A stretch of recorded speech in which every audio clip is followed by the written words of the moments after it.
can you solve most of life's problems and be a great place to start by having a smiley face and being good to hold?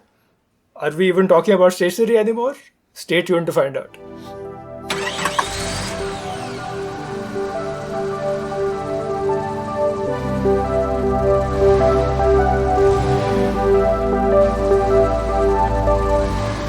Hello and welcome to Stationery Test Drive, where we smile and embrace the finer things in life. I'm Vishal. This is Minjal. I'm Samir. And today we're looking at the Pilot Kakuno fountain pens. They're lovely, plasticky, but not in a bad way. This one's clear, a nice fountain pen that I have run out of ink on that one, and we'll get to that in a while. I hope this one has it, otherwise we're going to be kind of messed up as far as... Oh, there you go. So what we do on Stationery Test Drive, if you're joining us for the first time, is we take tools like this, tools that you've used, maybe tools that are artistic and things that are not so artistic, like this one's just an ordinary fountain pen, but we put them on artistic test drives. But let's test this out just in a more normal way. And Minjal and Samir, why don't you tell us about the Pilot Kakuno? Because we've done pilot things before, haven't we? So we've, the first episode of Stationery Test Drive was obviously the Pilot parallel pen. Mm-hmm. We also covered the Pilot friction pens. Yes. Which, yes, I mean, we've been fairly conflicted about whether they're actually good to write with, good to erase with. The Pilot parallel pens, well, they're like a calligraphy, you can't do calligraphy without Pilot parallel pens now. Can you? Can you not? Is there a rule? Have we been doing it wrong? Yes, because they're convenient. See, and that's what Pilot has done for calligraphers, right? That's true. You don't need the quills, you don't need to sit with the ink, the ink pots. You can just use the cartridges, get to your writing. I have to add, while we'll get to the detailed review, the Pilot pens, fountain pens, we know they're fantastic. If there is a problem, it's with the ink. And we'll get to it later in detail, but the ink is something that I will talk about. Well, the Kakunos come with one cartridge, and so you kind of have to get a extra pot of ink for this and know how to refill it or get more cartridges. Did we also cover Pilot ball pens, the gel pens? The one that we... It's been a while. We have over 53 episodes. By now there'll be like 55 or 56. So I know we covered other Pilot things and we kind of liked them. We did the parallel pen. We did something we didn't like. Was it... Anyway. So this pen, kind of fun to look at. Really, it literally has a smiley face in the Kakuno, the U. I don't think those are umlauts or however you say that. So I have to also tell you that the smiley face is because that is the angle of the pen. The angle of the pen. So you're not supposed to write like this. Well, no one does. No, but now this is marketed as a pen for kids. Oh, okay. So the Kakuno is meant to be a beginner's Pilot I do love fountain pen. how thick you can get that line. And then, of course, you run out of ink very fast. That's another foreshadowing of what we find wrong with it. But what we found right with it is several things that we did on our test drives. Minjal, why don't you show us yours? So, you have used a sepia ink, is that true? Yeah, while, I started the episode talking about the ink. Now, I've been using Pilot fountain pens for a while. And I hate I will use the term hate, it's very strong. But I hate the ink that, is a part of the cartridges that Pilot sells. They are very, they're very flowy, if that is the term. Even when I was doing, when I was testing the pen, I'm used to holding the pen a little closer to the nib. And the ink in this case is so flowy that within a few seconds, my fingers were covered with the black ink. Okay, as more like a drawing person, I always hold it further back, so I didn't have this problem. Right. And yes, that's a nice thing to point out.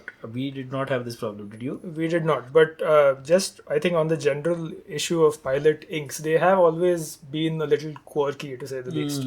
I remember when we were in school, the choices we had that were common were Pelikan and Pilot inks, the Quink ink bottle.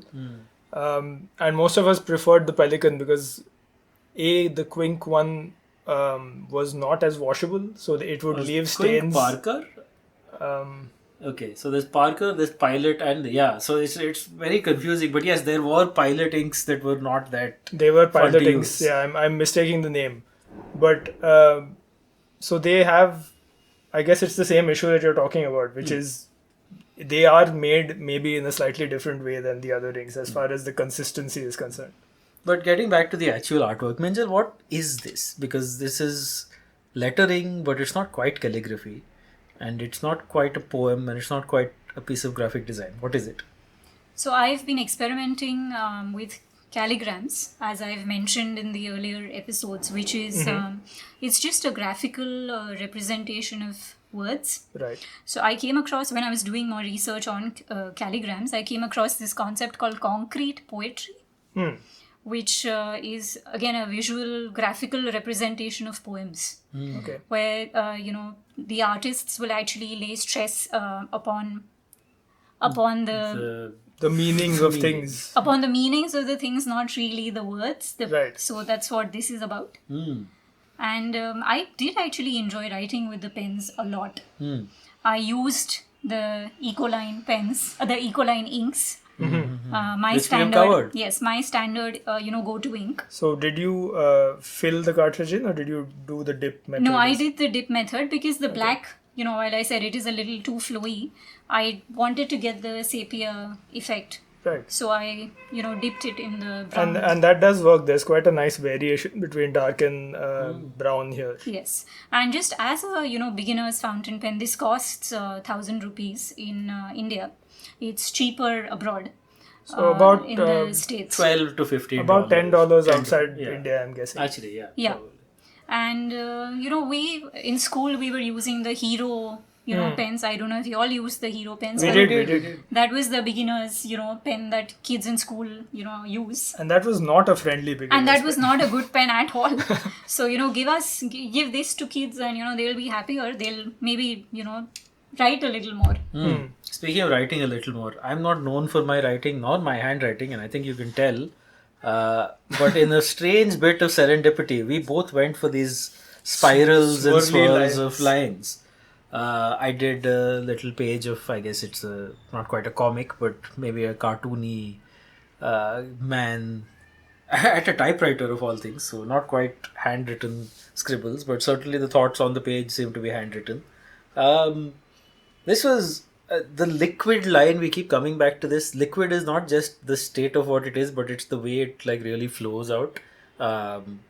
This was the most fluid way of putting down a fountain pen line that I've experienced, certainly since starting Test Drive. Of the pens we were used, this was the best for drawing.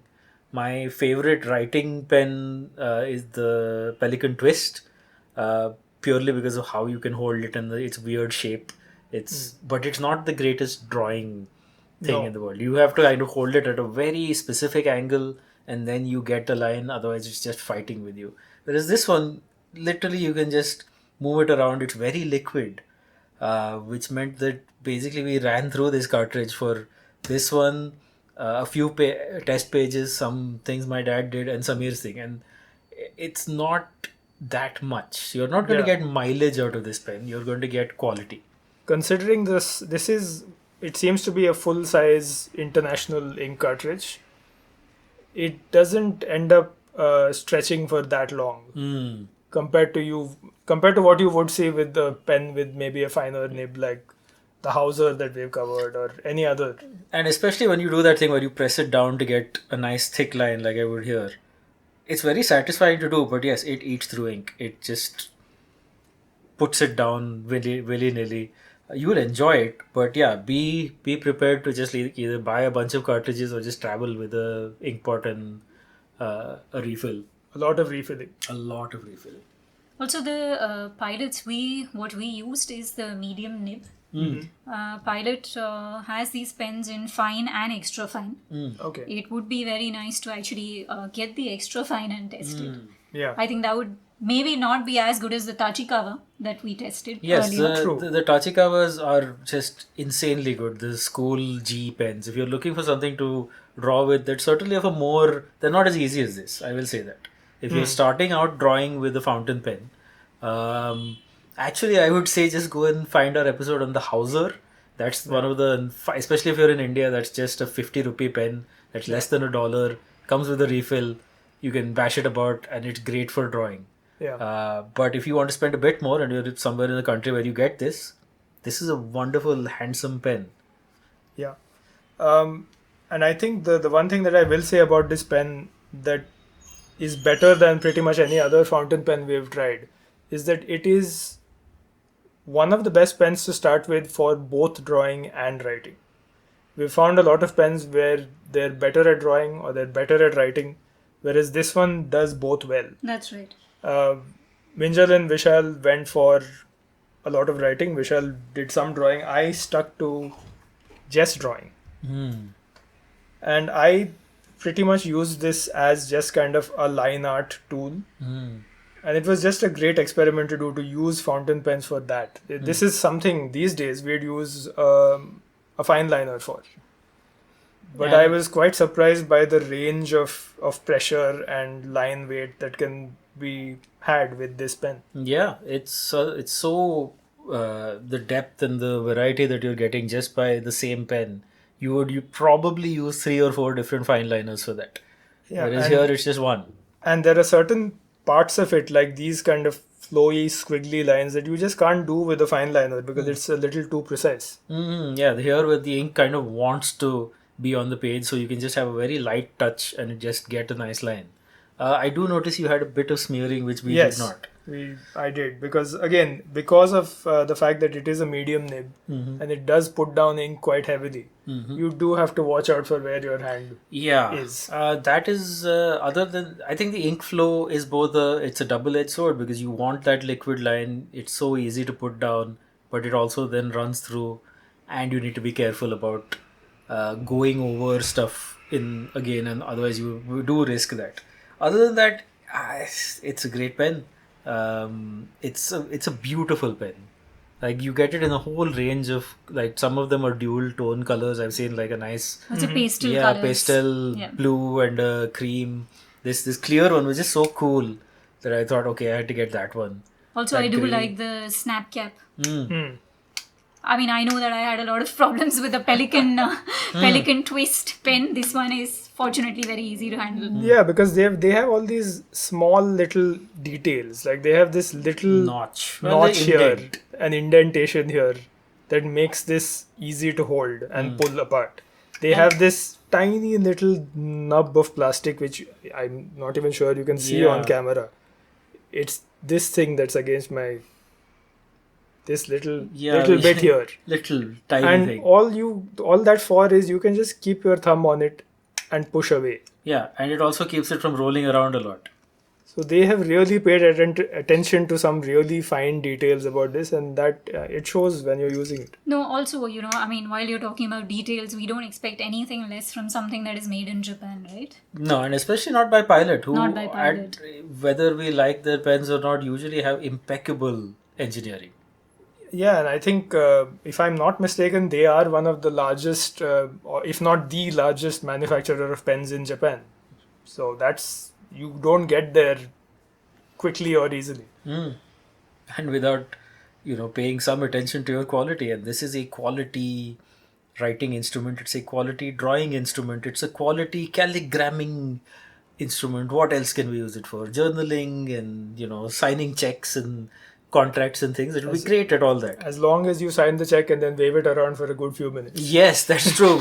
You don't want to smudge your checks. The one thing I will say about every Pilot pen we've tested, and maybe this is true for most of their products, they find a way to make each one unique. And unique not just within their collection, but unique from any other pen. Yes. There's nothing quite like the Pilot Kakuno, which is why if you go online and look around for best beginners pens, you are always going to find this on that list. If you go online and look for best calligraphy fountain pen, you are always going to find a Pilot on that list. they come up with these very, very specific, unique things that no one else can quite replicate, including the friction, which, yes, Rub does the right or wrong way. You can watch our episode for that. Yeah. But it's unique. You can't argue with the fact that no one else has done something like that. And no one else, as far as we can tell, has done something quite like this show. So if you like it, please like, subscribe, tell other people to subscribe. Viveen, share it around, because we are very much a growing channel. We hope to be for a long time. And for a long time, we will continue to bring you artistic test drives of things like this.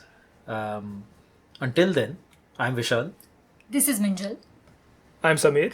And if you liked this episode about a beginner-friendly fountain pen, especially for writing, you should check out our Pelican Twist video, which is another great writing pen. And if you want to go in a completely different direction and have great difficulty writing, but a lot of fun drawing, maybe you should check out our reed pen video. This is one pilot that should definitely go to a full series.